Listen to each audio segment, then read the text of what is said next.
So why is this important for the transition cow? Well, we know, and you know very well, that transition cows have reduced intake as they approach parturition, particularly in the last week of gestation, and they have inadequate intake of dry matter in the first weeks after calving, which lead to negative nutrient balance.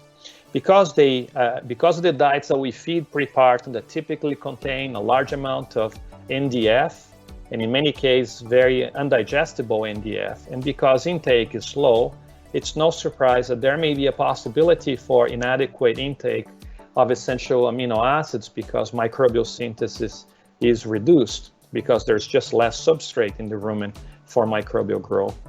And methionine can be decreased in supply, and we know that methionine is typically one of the limiting amino acids for milk protein synthesis in typical diets based on corn and soybean.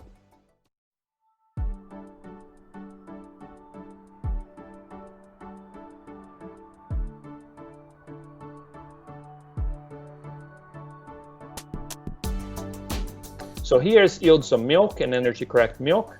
We see a linear response to choline supplementation in terms of milk yield and in terms of energy corrected milk yield. Okay, but pay attention to this. There is an interaction between choline and the proportion of methionine as the metabolizable protein in the diet. So this interaction here means that the response to choline was to some extent dependent upon the supply of methionine. So here we see that pathway that we just discussed in biochemistry playing a role in cow biology and animal response.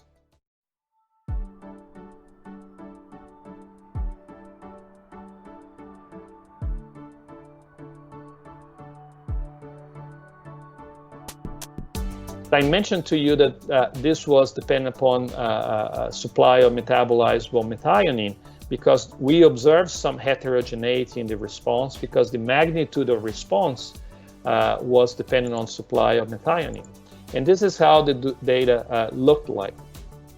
When diets had a moderate to low proportion of the metabolizable protein as metabolized with methionine, the response to choline was substantial.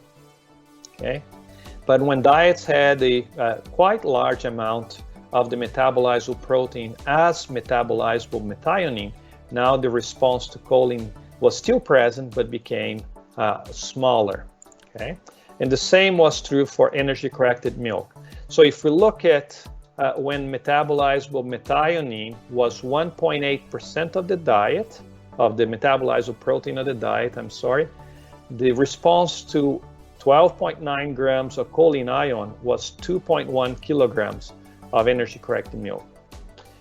When cows received the same amount of choline ion in a rumen protected form, but the diet now contains 2.3% metabolizable protein, they still respond positively, but the response was less, now 1.2 kilograms of energy corrected milk. So here we can see that there is a relationship between these molecules, but there's also some independent effects because we see responses regardless of the level of metabolized with methionine, but they attenuate at the very high amounts.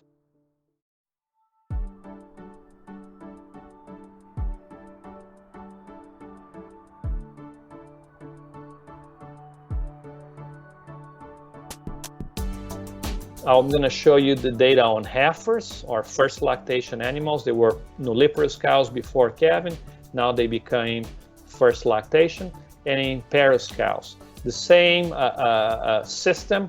The size of the symbol represents the weight of that particular treatment mean in the analysis. If you see a central dark line, means that there was a statistical effect, which I didn't place here. But if that central line is not present, there was no statistical effect, okay?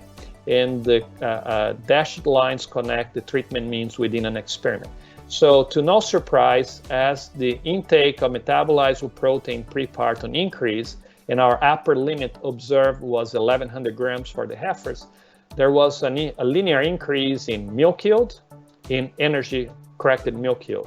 But when we look to the data from the parous cows, we saw basically no response. Whether the cows ingested 900 grams of metabolizable protein or they consumed 1.4 kilograms of metabolizable protein pre-partum, we saw exactly the same milk response or energy-correct milk response. So no benefit to parous cows, a major benefit to nulliparous cows. When we look at fat yield, exactly the same as I showed you before.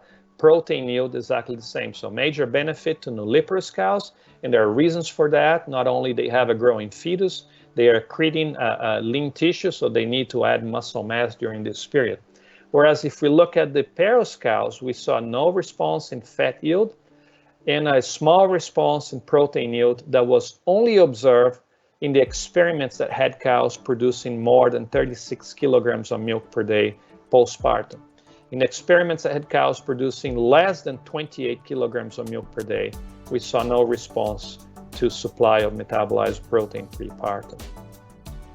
So, if a cow consumed 1,100 grams of metabolizable protein prepartum, the estimated supply of metabolizable lysine was approximately 92 grams or 94 grams, and the supply of metabolizable protein was approximately 26 to 28 grams. Okay, so if we want to translate that into individual amino acids,